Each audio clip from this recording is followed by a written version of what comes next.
Okay, I was trying to dismiss a phone call and I actually turned off the video.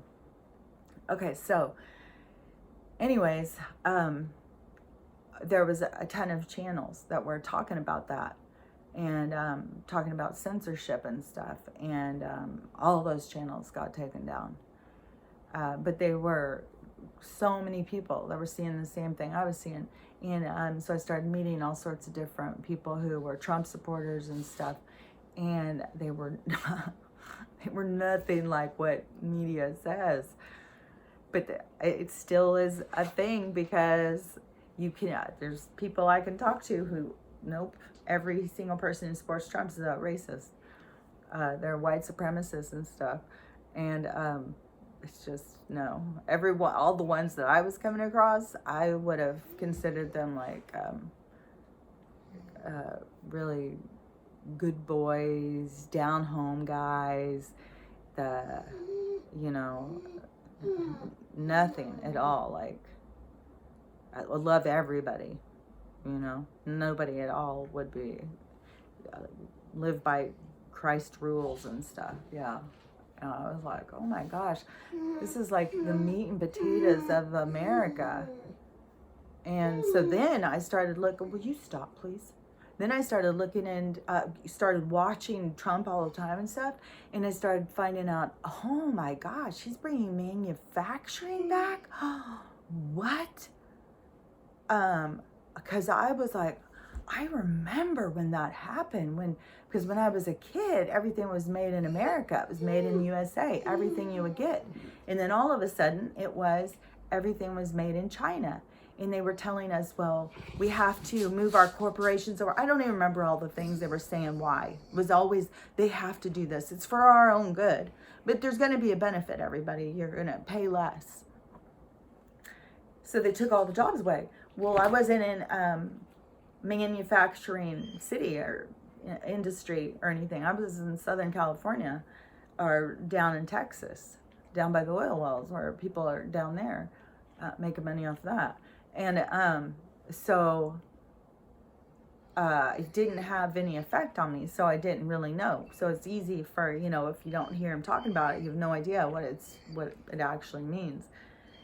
When I started watching what it meant to these people to be having industry come back, and all of a sudden I started thinking like about the small little towns that you see, and you go drive around over there, you know, they're like ghost towns and stuff, and like mining towns and stuff, how once that industry leaves, the whole city dies. And that's happened, like I think that's a lot of that happening in Baltimore, Chicago, all these places where it started being so dangerous and violent and stuff, is the loss of jobs. And so when I started watching what that was about, and how it was affecting these people, and I was like, oh my God, no wonder they loved him so much.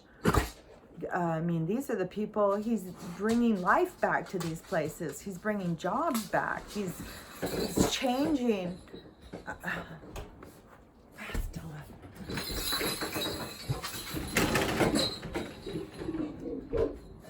He's changing everything in for these places. And so then I started paying more attention to about everybody kept saying about he was a racist and stuff. So then there was some stuff about the black, I don't remember what it was. It was something about Black Economic Forum or something like that. I don't remember. So I decided, well, I'm going to watch it and see what they say. And then I found out all of this money that he's giving minorities, all these money he's doing to build up these depleted cities and towns, and all the small businesses for minorities and stuff. And I was like, oh, what? So then I started seeing all of these different black people, people who worked for him down at Mar-a-Lago and stuff, people speaking out and saying, oh my gosh, no, he is nothing like what they're saying. He's the nicest guy. He remembers everyone's name. It doesn't matter if you are the gardener at Mar-a-Lago. He knows your name. He knows your kids' birthdays. He knows he's just very tuned into people, which went with the humanitarian stuff that I had been seeing. So I was like, this is so weird. But then, I've tried to say to my kids that, like, he's not a racist.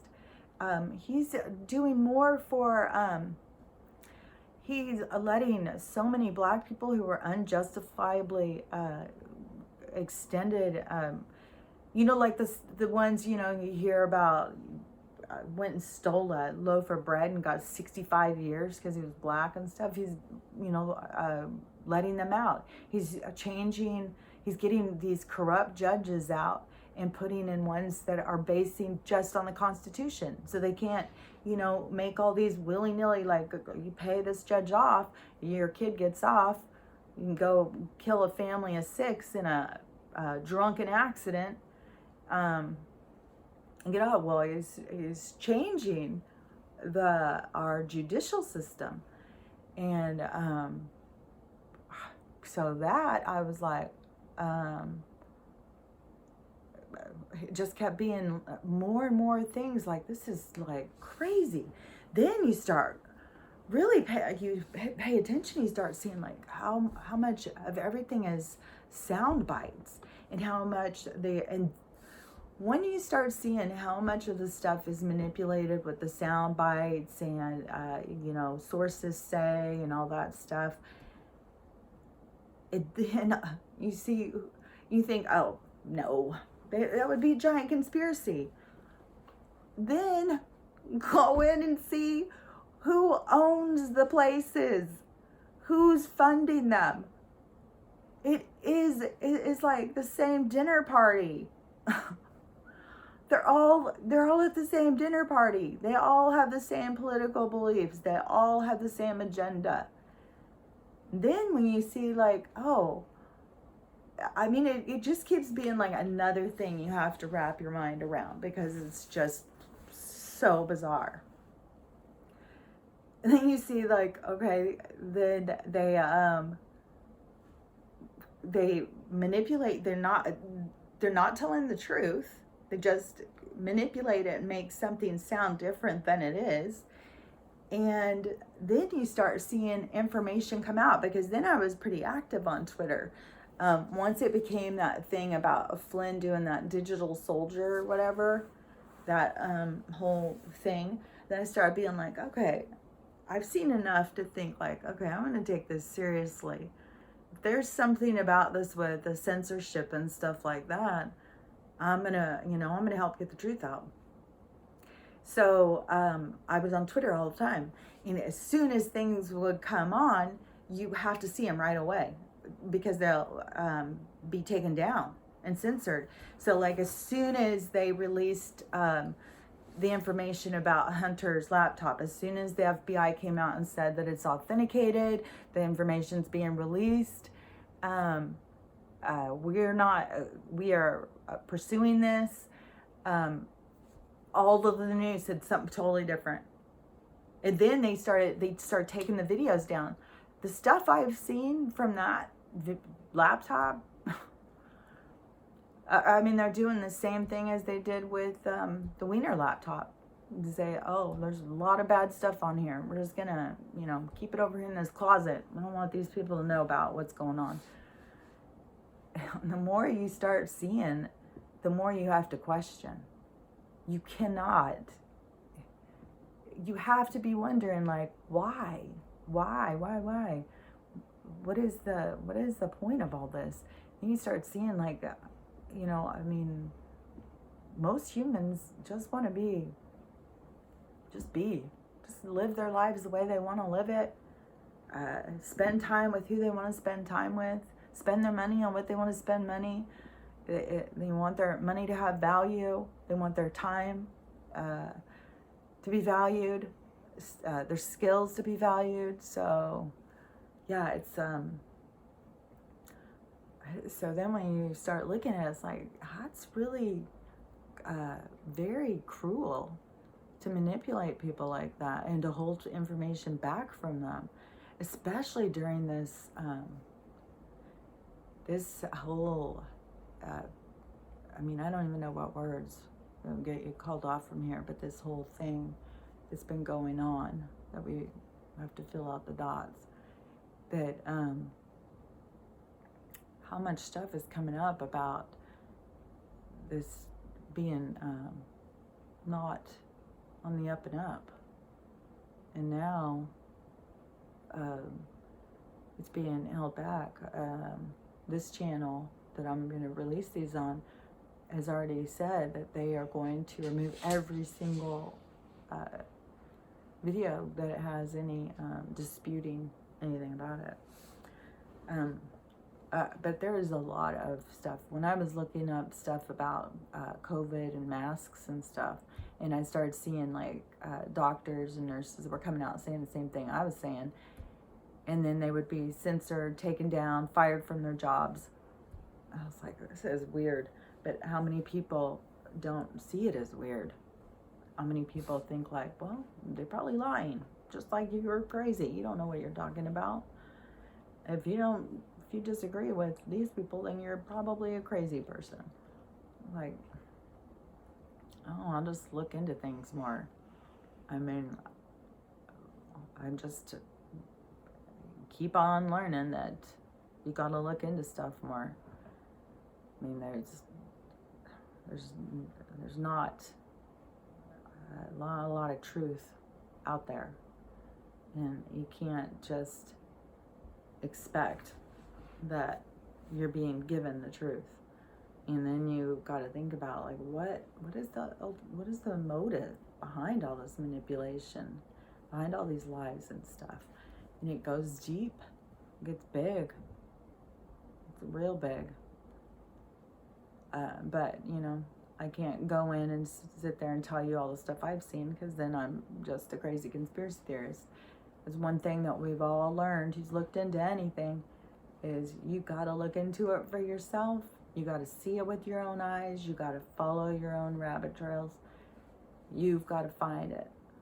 Nobody can sit and tell you. It's like you're looking at a blank piece of paper. It won't go into your brain. You have to go out and look for it. You have to go out and you won't, trying to find videos that are just discounting something. No, you don't do that. Like, I started, I'd heard about Q a while back, and then I started looking into it, and when I did, I was just blown away, and I tried to share stuff about that with people, and then they're like, no, that's crazy, that's conspiracy theory stuff, that's just crazy stuff. And I was like, and then I've been flooded with article breakdowns by people talking about, you know, the crazy people who follow it and stuff like that. And not one single one will look into it for themselves. They think that looking into it for themselves is finding an article that debunks it. That's not what looking into stuff for yourself is. That's what we all have to really start understanding. This manipulation that's been going on for so long, we were allowing it. Just like I wasn't paying attention to the stuff they were putting up in the sky until I started looking into it, until somebody brought it up to me. And I didn't just blow it off. I mean, I found it quite confusing when because she had sent me some videos that was explaining about it. And I had watched hers, and I was like, oh, weird. I didn't even know about this. I even had asked her some questions, and then I sent them to him. And yeah, and I'm not, conspiracy theorist to me is just a bully kind of move you can make to a free thinker. If you don't want to have free thinkers, you just want narrow-minded sheep, follow the herd, you don't want any free thinkers. So yeah, you're going to come up with a label, and you get everybody to call them that, and to make that like a bad thing to be. That's all perception. It's all perspective. It's all manipulation. Yeah. If you don't have a conspiracy theorist in your family, then you're probably living somewhere out on a mountain playing banjos, and you don't even know anything that's going on. Because everybody's got to have somebody close to them that questions things. And all it does is take questioning things. Just look stuff up. Look into it. Look into who owns what. Who's married to who. That's one of the biggest things. You start looking into family trees. Shocking.